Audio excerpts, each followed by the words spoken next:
Thunder cakes.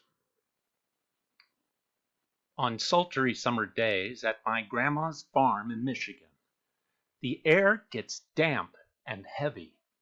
Storm clouds drift low over the fields. Birds fly close to the ground. The clouds glow for an instant with a sharp crackling light, and then a roaring, low, tumbling sound of thunder makes the window shutters in their panes. The sound used to scare me when I was little. I loved to go to Grandma's house. Babushka, as I used to call my grandma, had come from Russia years before. But I feared Michigan's summer storms. I feared the sound of thunder more than anything.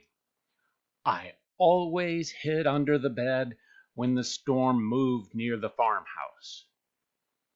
This is the story of how my grandma, my babushka, helped me overcome my fear of thunderstorms. Grandma looked at the horizon, drew a deep breath, and said, "The thunder cake's baking weather, all right. Looks like a storm coming to me." "Child, you come out from under that bed. It's only thunder you are hearing," my grandmother said. The air was hot, heavy, and damp. A loud clack of thunder shook the house, rattled the windows, and made me grab her close. "Oh, steady, child," she cooed. "Unless you let go of me, we won't be able to make the thunder cake today." "The thunder cake?" I stammered as I hugged her even closer. "Don't pay attention to that old thunder, except to see how close the storm is getting.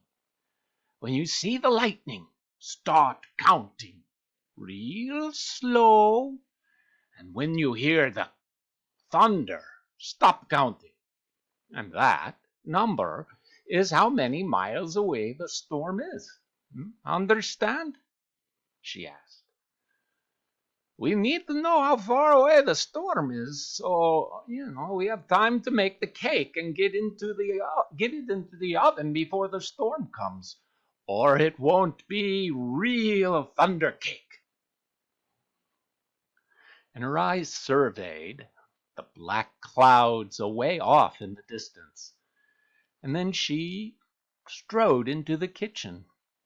Her worn hands pulled a thick book from the shelf above the wood stove. "Let's find that recipe, child," she crowed as she lovingly fingered the grease-stained pages to the creased spot. "Here it is, thunder cake." She carefully penned the ingredients on a piece of notepaper. "Now, let's gather all the things we'll need," she exclaimed as she scurried toward the back door. We were by the barn door when a huge bolt of lightning flashed. I started counting like Grandma told me to. 1, 2, 3, 4, 5, 6, 7, 8, 9, 10. And the thunder roared.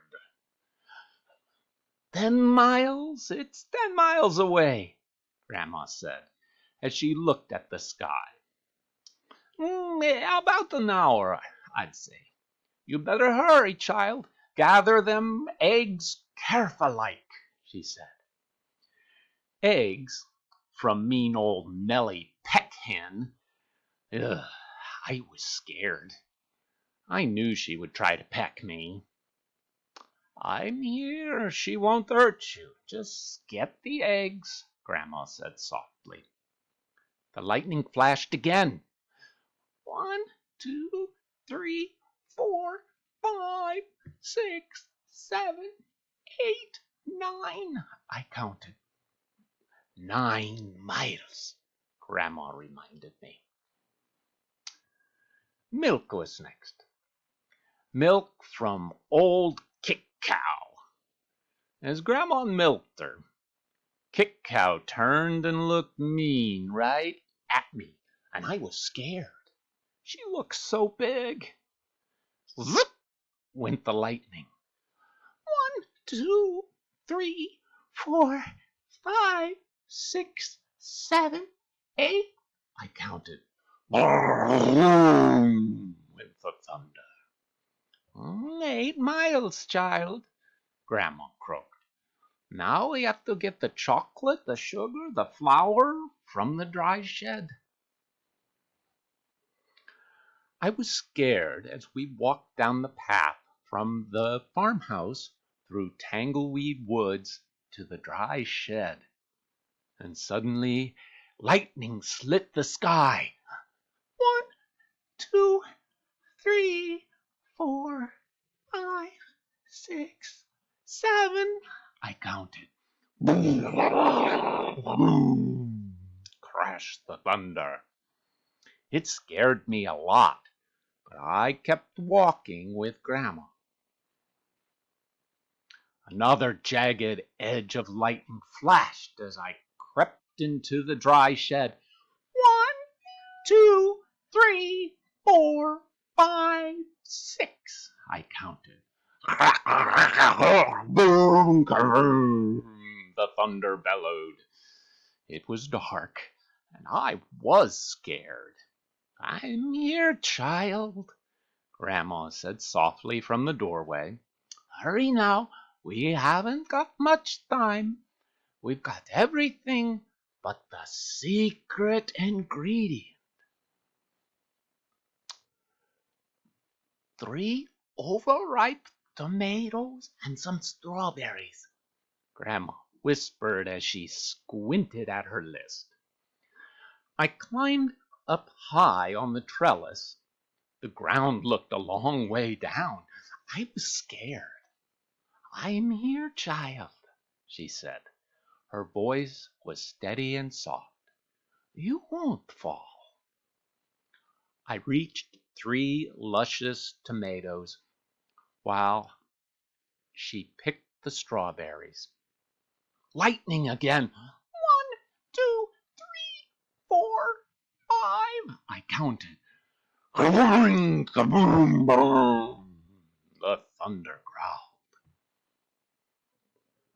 She hurried back to the house and the warm kitchen, and we measured the ingredients. I poured them into a mixing bowl while Grandma mixed. She churned butter for the frosting and melted chocolate. Finally, we poured the batter into the cake pans and put them into the oven together. Lightning lit up the kitchen. I only counted to 3 and the thunder. 3 miles away, Grandma said.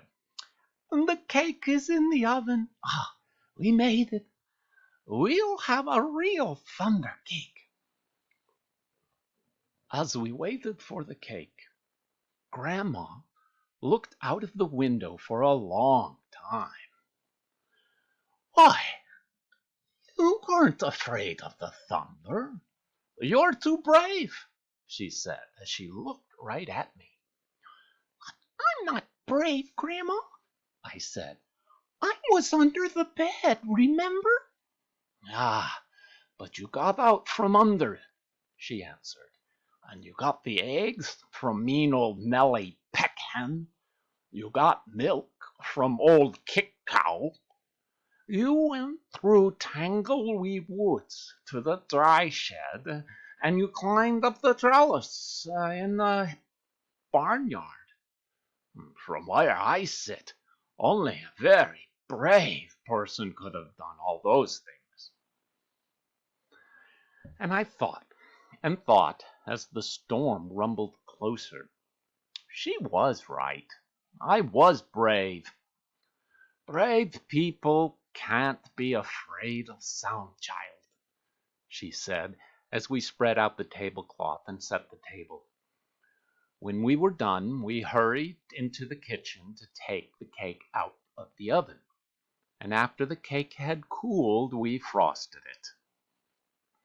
Just then the lightning flashed, and this time it lit up the whole sky, and even before the last flash had faded, the thunder rolled and boomed and crashed and boomed just above us. The storm was here. Perfect, Grandma cooed. Just perfect. She beamed as she added the last strawberry to the glistening chocolate frosting on top of the thunder cake. As the rain poured down on our roof, Grandma cut a wedge for each of us. She poured us a steaming cup of tea from the samovar. When the thunder rolled above us so hard it shook the windows and rattled the dishes in the cupboards, we just smiled and we ate our thunder cake. From that time on, I never feared the voice of thunder again. The end. And I hope you enjoyed it, my little sweeties. This is Pop Pop. Love you.